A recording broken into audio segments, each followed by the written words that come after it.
हम जब भी गुरु चरणों में जाते हैं तो सब लोग ये पूछते हैं तुम्हें वहां क्या मिलता है। कहां पर? जब भी हम गुरु चरणों में जाते हैं तो सभी लोग ये पूछते हैं तुम्हें वहां क्या मिलता है। एनर्जी मिलती है बोलने का। तो उनको बोलो कि जब तुम फोन में लाते हो और जब उसका टावर नहीं मिलता है तो तुम टावर की तरफ चले जाते हो, वहां जाके क्या मिलता है? तो वो कहेगा कि मैं रेंज मिलती है। नमोस्तु भगवान। नरमाली से प्रीतम जैन। आचार्य, कुछ लोग खुद के लिए, खुद की आजीविका के लिए मंदिर का पैसा भी खा जाते हैं, ऐसे में क्या मार्गदर्शन है? नमोस्तु भगवान। क्या मार्गदर्शन करें? कुछ तो ऐसे ढीठ लोग मिलते हैं कि मंदिर का, दान का, गुल्लक का, रसीदों का या बोले हुए दान नहीं देने का पैसा खा जाते हैं, और उनसे कहो कि क्यों भाई कैसा चल रहा है, तो सब कहते सब भगवान की कृपा है। मैं तो भगवान का ही खा रहा हूँ, मैं तो भगवान का ही खा रहा हूँ। तो अभी बताइए क्या इलाज है? जबकि निर्माल्य कहते हैं कि जो भी देवशास्त्र गुरु से, देव धर्म तीर्थ से जुड़ी हुई चीज़ें हैं उनका आप अपने भोग विलास के लिए उपयोग नहीं कर सकते, और करते हैं तो एक तरह से निर्माल्य जो उपयोग नहीं करना चाहिए उसका आप उपयोग कर रहे हैं, और उसमें विशेष पाप का बंध होता है। धन्य कुमार की कथा जुड़ी हुई है इससे कि कैसे निर्माल्य का धन खाने से, पूजा आदि का द्रव्य खाने से एक अच्छा पूजा करने वाला व्यक्ति भी नरक का पात्र बना, फिर वहाँ से निकल के और दुख भोगे। फिर उसके बाद अकृत पुण्य नाम का व्यक्ति हुआ, मनुष्य तो बन गया लेकिन ऐसा बना कि जन्म लेते ही माँ बाप दुखी हो गए, थोड़े समय में पिताजी गुजर गए, फिर सारी जिम्मेदारी माँ पर आ गई, फिर अच्छे सेठ परिवार की माँ अब उसे दूसरों के घरों पर काम करने की नौबत आ गई, तो उसने गांव छोड़ना ठीक समझा। गांव छोड़ करके दूसरे गांव में जाकर के एक सेठ को अपना भाई मान करके उसके बच्चों का पालन चालू किया, उसमें इसका भी पालन होता। फिर एक दिन घर में उन बच्चों के लिए खीर बनाई जाती है, तो सेठ जी के सारे बच्चे, उनकी पत्नी तो रहती नहीं है, यही बहन बन करके उनकी सेवा बच्चों की संभाल करती है। तो सारे बच्चे खीर खाते हैं, ये कहता है मुझे भी खीर खाना है, तो जो सातों बच्चे रहते वो इसकी पिटाई कर देते हैं कि तुझे खीर खाना है, तुम क्या खीर खाएगा, तू कौन से मुंह से खीर खा गए, खीर तो हम खाएंगे, हम सेठ जी के बच्चे हैं। तो उसे बहुत बुरा लगता है, माँ को भी बुरा लगता है कि बताइए बच्चे को खीर तो खाने दी नहीं और पीट पीट करके इसके दोनों गाल और सुझा दिए। तो उसने कहा, जब सेठ जी ने देखा कि बच्चे की आंखों से आंसू रुक ही नहीं रहे हैं, चेहरे पर सूजन है, तो उन्होंने कहा क्या हुआ बहन? तो उसने कहा कि ऐसी ऐसी बात है। उन्होंने कहा कि देखो जब ऐसी कोई बात हो तो सामान तुम लेकर के अपनी कुटिया पर ले आया करो, ये तुम्हारे लिए जो ये कमरा दिया है ना इस पर ले आया करो, और यहाँ अपना बना करके अपने बच्चे को अलग से खिला दिया करो ताकि वो बच्चे इसकी पीटे नहीं। उसने कहा ठीक है, सामान लेके आई, खीर बनाई। खीर जब बन गई तो उसने फिर उसको कहा कि रुक भाई, मैं पानी और भर के लाती हूँ, फिर इसके बाद बैठ करके खीर खाएंगे, लेकिन ध्यान रखना मैं पानी भरने जाती हूँ, इस बीच में कोई दिगंबर तपस्वी नग्न मुनि महाराज आए तो उन्हें रोक लेना। आज हमारे घर में बहुत अच्छी चीज़ बनी है और अगर किसी त्यागी व्रती को दे कर के खाएंगे तो ज़्यादा अच्छा रहेगा। इसलिए फिर माँ पानी लेने जाती है और मुनि योग संयोग उस दिन गांव में मुनि निकल पड़ते हैं। महीने भर के उपास करने वाले अक्षीण रिद्धिधारी मुनिराज आ जाते हैं। तो बच्चा तो कहता है रुको रुको ठहरो, मेरी माँ आएगी आपको खीर खिलाएगी। उसे पड़गाहन का कोई अता पता नहीं था, लेकिन मुनि महाराज तो आप बातों से थोड़ी रुक जाएंगे कि तुम्हारी माँ आएगी और खीर खिलाएगी। तो वो आगे बढ़ते हैं, तो बच्चा क्या करता है कि पाँव पकड़ लेता है, अगर आप नहीं रुकेंगे, आप खीर नहीं खाएंगे तो मुझे भी खीर खाने नहीं मिलेगी। बच्चे तो बच्चे होते हैं। माँ ने कहा है कि बस पानी भर के आती है, तब तक आप ठहरो। मुनि करुणा सागर होते हैं, वो अपराधियों के अपराध तक माफ़ कर देते हैं, फिर तो भक्ति करने वालों की। तो वो रुके ना रुके, इतने में योग संयोग वो माँ पानी भर के आ गई, और संयोग से मिट्टी के घड़े भरे हुए कलश की विधि थी, तो जो कहीं नहीं मिली वो यहाँ मिल गई।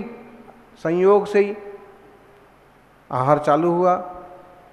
माने 3 कटोरी खीर थी, एक तो आती थी मुनिराज को देने के लिए, एक खुद के लिए और एक बच्चे के लिए। तो उसने मुनिराज वाली खीर मुनिराज को आहार में परोस दी। आहार करके मुनिराज कटोरी भर आहार ले लिया। महीने भर की तपस्या करने वाले मुनि, मैंने देखा इनकी ये वाली कटोरी तो खत्म हो गई। उसने अपनी वाली कटोरी से चलाना चालू किया कि मुनि महाराज अतृप्त नहीं रहना चाहिए, पूरा आहार होना चाहिए। श्रावक क्या नहीं करते हैं आहार कराने के लिए, सब प्रबंध करते हैं। तो उनने अपनी भी, अब तीसरी कटोरी थी, बच्चा बाहर खड़ा खड़ा देख रहा था, तो उसको इशारे से पूछा कि ये वाली भी चला दें क्या। अब उसका भाग्य यहाँ से जग गया, उसने कहा कि ये वाली भी चला दो, महाराज जी का आहार अच्छा होना चाहिए। और उतने मात्र से ऐसा अपूर्व पुण्य का अर्जन हुआ कि मुनिराज ने उसमें से ली तो थोड़ी सी खीर, लेकिन उसके बाद उसमें से माँ ने कहा कि भाई महाराज जी तो आहार करके चले गए, अब तुम खाओ। बच्चे को खिला दी, फिर भी खत्म नहीं हुई, खुद खाई। कहते हैं वो रिद्धिधारी मुनिराज थे, और गांव भर राजा की सेना तक भोजन कर गई, लेकिन वो जब गांव का आखिरी व्यक्ति भोजन करके गया तब जाके वो खीर खत्म हो गई। तो कहाँ निर्माल्य के पाप से नरक तक चला गया था, और कहाँ इतने से दान के प्रताप से वो अक्षीण हो गया। इसके बाद की आगे की कहानी ये है कि जो बच्चा है ये भी मुफ्त में नहीं खाता था, ये सेठ की गायें वगैरह चराता था। तो गाय और बछड़े लेकर के वो गया जंगल में, और उसको जंगल में देखा कि कुछ लोग आ रहे हैं जा रहे हैं, तो गुफा की तरफ गया। गुफा में देखा तो वही मुनि महाराज बैठे थे जिनका आहार इनके घर पर हुआ। तो एक तो परिचय, अब फिर अच्छा कुछ प्रवचन कर रहे थे, तो बैठ गया चुपचाप। अब जैसे प्रवचन वगैरह पूरा हुआ तो सेठ वगैरह तो सब उठकर अपने अपने घर चले गए। वो बाहर आया कि अपन को भी घर चलना है, लेकिन कहाँ हैं अपनी गायें बछड़े, कहाँ गए सब। देखा तो गाय बछड़े तो सब वहाँ से लापता। जैसे ही जो वक्त था उनके घर जाने का, गाय बछड़े वगैरह सबको पता रहता है टाइम हो गया घर जाने का। तो टाइम हो गया तो वो तो अपने निकल गए घर की तरफ, और ये रह गया जंगल में ढूंढता हुआ कि यहाँ तो दिख नहीं रही, कहाँ हैं गाय कहाँ हैं। इसने ये हिसाब नहीं लगाया कि वो घर चली गई होंगी। इसको तो ये डर रहा कि खाली हाथ घर गए तो मार पड़ेगी। तो गाय बछड़े तो सब चले गए। अब घर जब गाय बछड़े पहुंच गए तो वहां पर माँ को चिंता हुई कि ये कहाँ गया। उसने बलभद्र को कहा, अपने भाई को कहा, जिन्हें भाई माना था, कि ये आए नहीं। तो वो कुछ लोगों को लेकर के खोज के लिए निकले,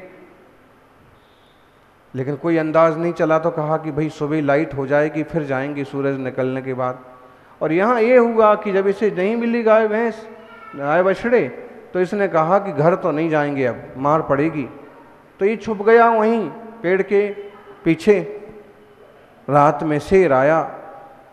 अब शेर को क्या पता कि तुम कौन हो, किस लिए छुपे हो। उसने तो उसे मार दिया, खा लिया, खत्म कर दिया।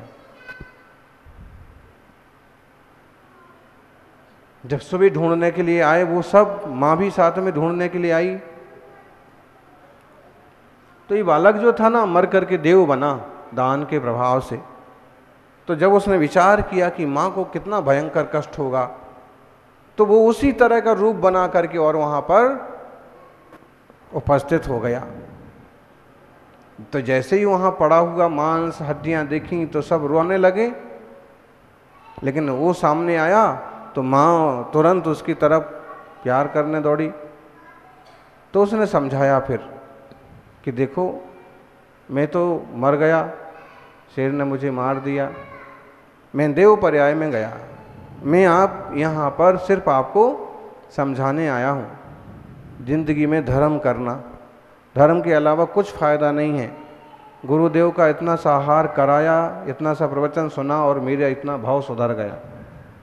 तो माता जी आप भी, पिताजी आप, मामा जी आप भी धर्म ध्यान करना। वो देव था, माँ को समझा बुझा के और गायब हो गया, चला गया। फिर उसके बाद में वो ये वापस बनते हैं माता पिता, और वो बनता है इनका 8वें नंबर का बेटा। 7 तो पिछले जन्म के रहते हैं, वो 8 भाई धन्य कुमार चरित्र है, अभी कभी पढ़ना आप लोग।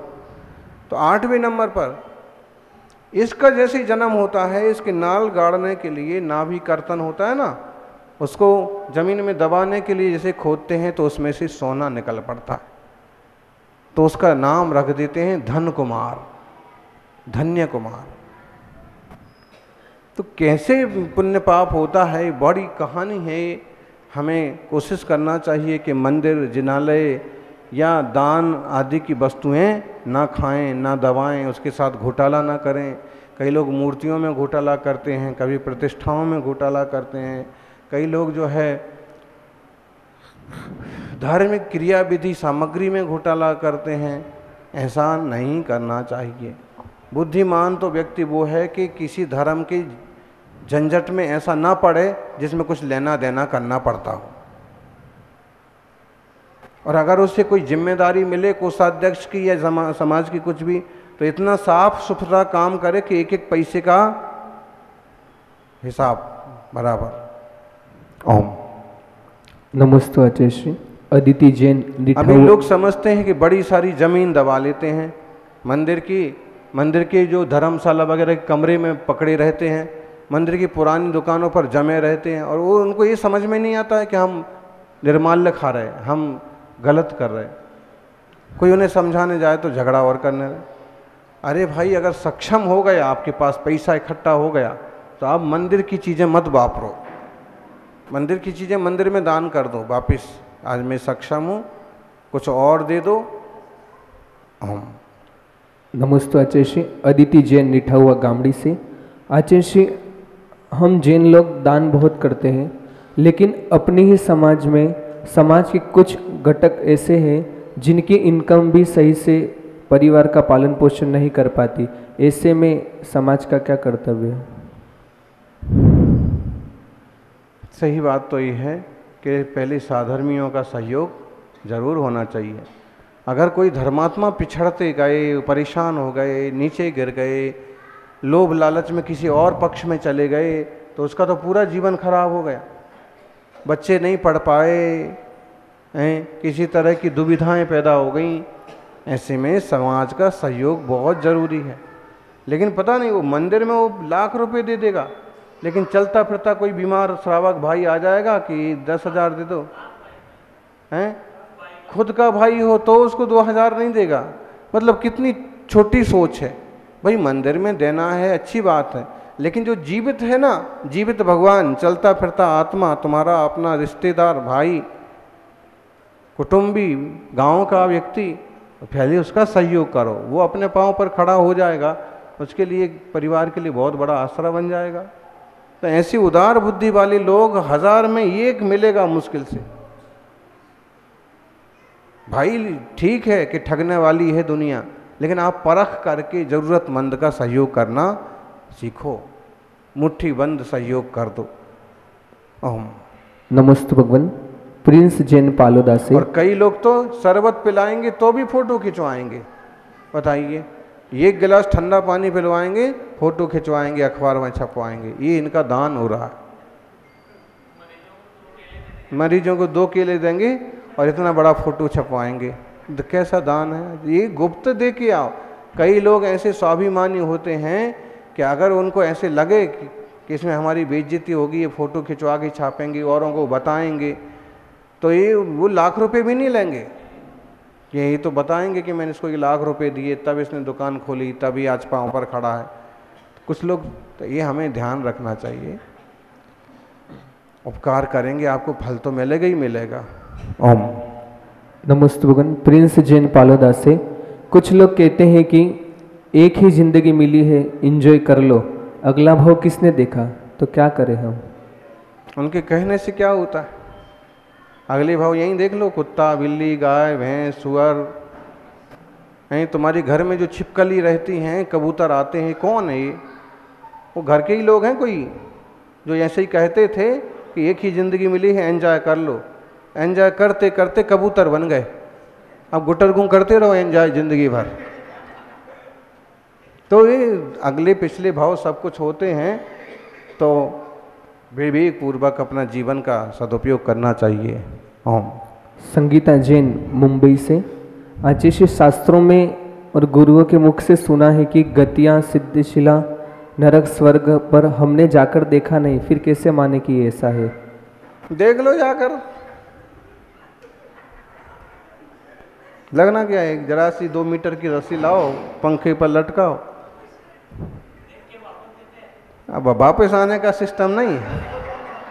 तो जब शास्त्र कह रहे हैं, गुरु कह रहे हैं, कुछ आंखों से दिख रहा है, आपको स्वर्ग नरक नहीं दिख रहा है, लेकिन जानवर तो दिख रहे हैं ना कि तिर्यंच गति है। ये सुखी दुखी लोग तो दिख रहे हैं ना, पुण्य पाप का फल भोगने वाले लोग दिख रहे हैं ना। इसे विश्वास करो।